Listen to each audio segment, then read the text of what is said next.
Welcome to my channel, friends. So today we'll be covering the part 3 of logistics management.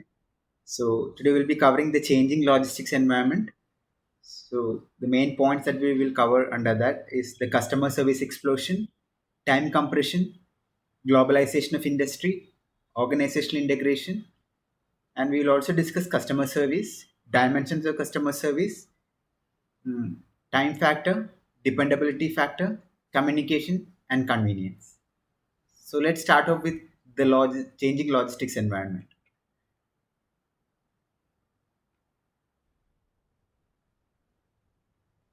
So the first point is the customer service explosion. So the customer service is defined as a process for providing significant value-added benefits to supply chain in a cost-effective way.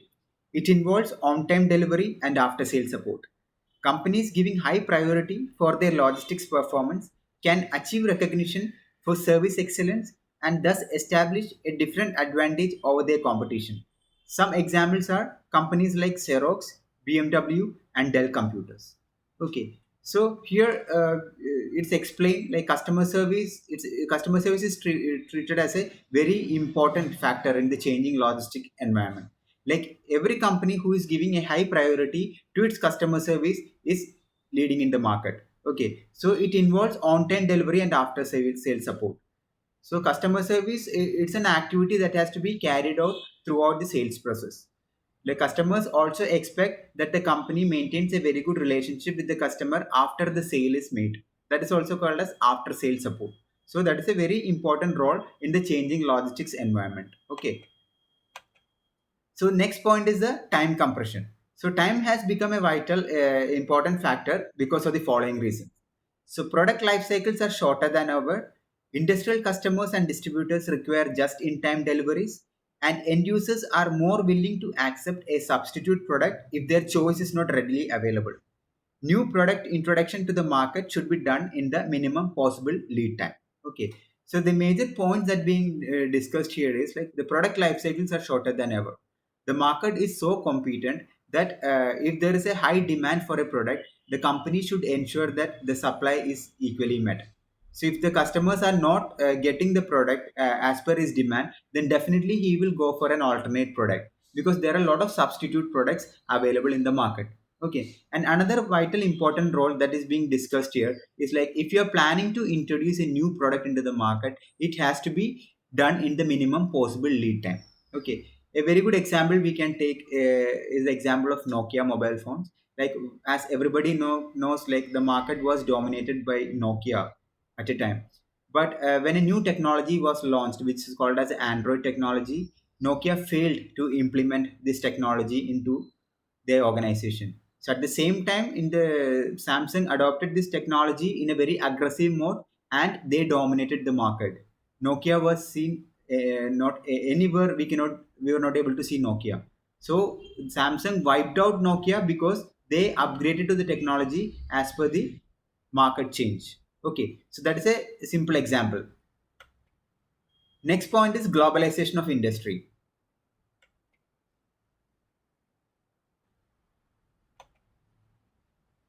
In the global business, materials and components are sourced worldwide. Manufacturing is outsourced, offshore, and finished goods are sold in many different countries, perhaps with local customization. Technological breakthrough and emerging markets open up new ways are reorganizing, adopting, and optimizing the flow of raw materials, semi-finished goods, products, spare parts, and recycled materials. Okay. So in the global business, materials and components are sourced worldwide. Like if I have a company, then I can source the raw materials from another country and I can do the manufacturing in my country. It's completely free. There's a freedom of movement. So I can tell the example of China. Like most of the companies do have their manufacturing units in China. So they have their production process in China, and once the production is completed, they will distribute the products to different countries. Or like there are certain companies who source raw materials from China. So globalization is now one of the important growing trend in the changing logistics environment. Okay.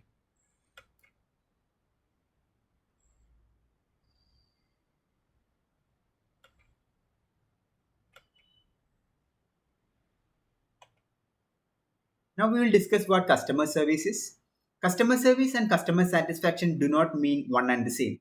Customer satisfaction represents the customer's overall assessment of all elements of marketing mix, which are product, price, promotion, and place. Customer service is defined as an activity or function to be managed, such as order processing or handling of customer complaints. Actual performance on parameters such as ability to ship orders within a certain period, part of an overall corporate philosophy. Okay, so customer service and customer satisfaction is completely different. Okay, these are two different concepts. So it is completely the company's will on how they can see the customer service department. Some companies see customer service department as an activity. Some companies see customer service department as a philosophy. Like for them, customer service will be the most important thing. So customer services plays a very important role in the logistics environment. That's why like the first activity that we discussed in logistics management is customer service. So we cannot exclude the factor of customer service. That's why we are studying in detail regarding customer service in logistics management. Any company you say, if you want to survive in the market, customer service is really important. Okay, so now let's try to understand what are the dimensions of customer service. Majorly, there are four dimensions of customer service, that is time, dependability, communication, and convenience. So, four dimensions are time, dependability, communication, and convenience. Now, let's try to understand one by one. So, what is the time factor? Time factor is usually order cycle time from the perspective of seller looking at customer service. Okay, the buyer usually refers to the time dimension as lead time or replenishment time. Okay, order cycle time refers to the time period between placing of one order and the next order. It is the time period between two orders that are placed. The time period between the placing of an order and receiving it, it's called as a order lead time.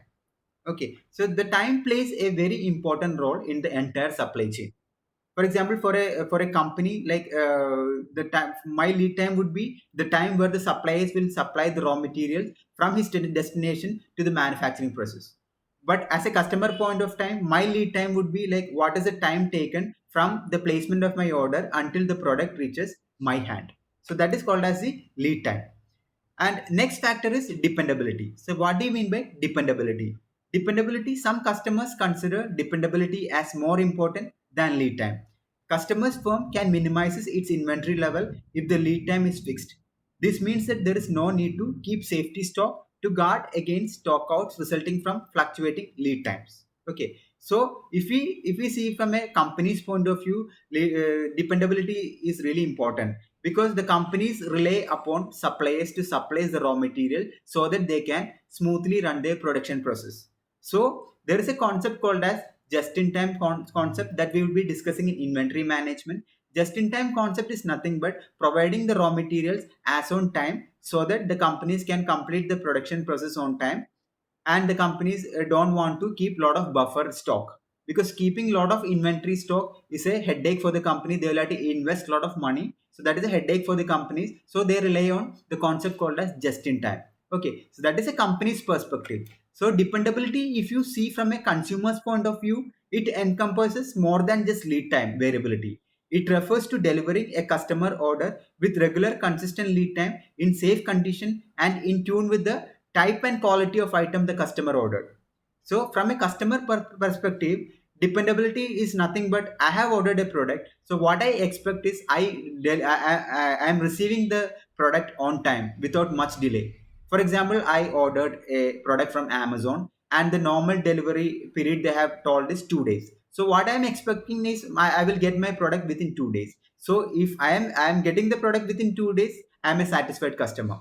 So that is also another important factor. Every customer also expect that they receive their order on time and under safe condition. That is also really important. Okay, next point is the communication.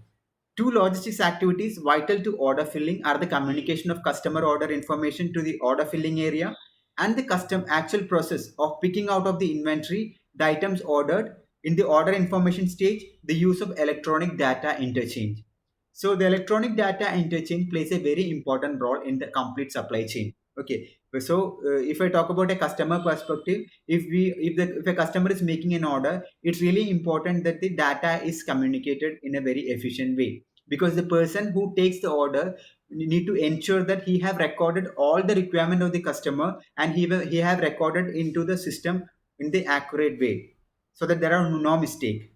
Because if there is a mistake in the electronic data interchange, then the complete supply chain flow is going to affect it, and the delivery of the customer is going to delay, and it's going to be a problem. So that is a point that is being discussed here, is the communication has to be really clear, whether it is from the customer or to the manufacturing process.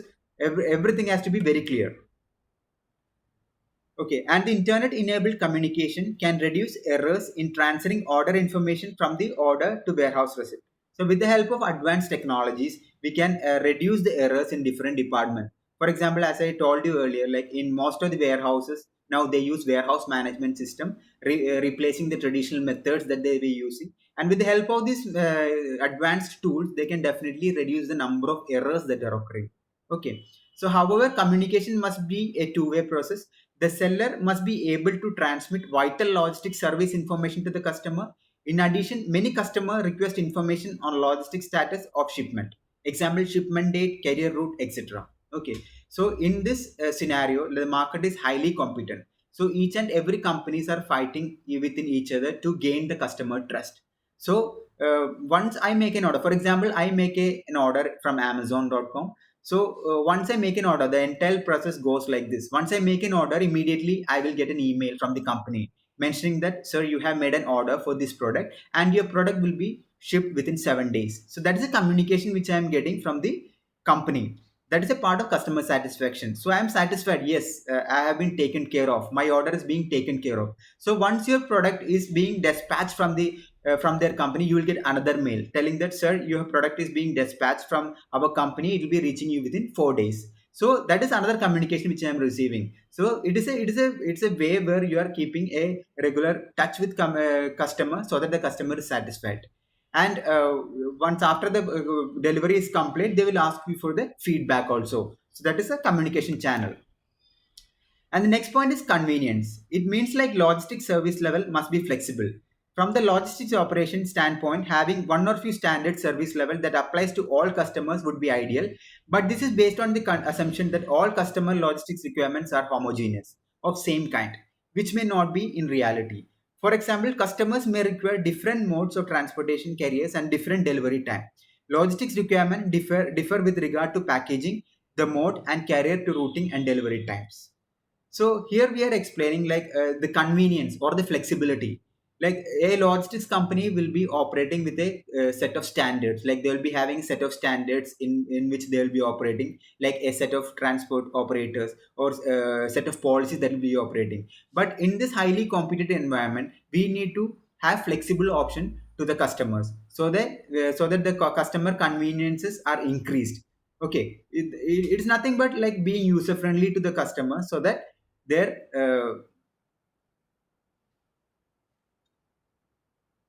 needs are being served. Okay.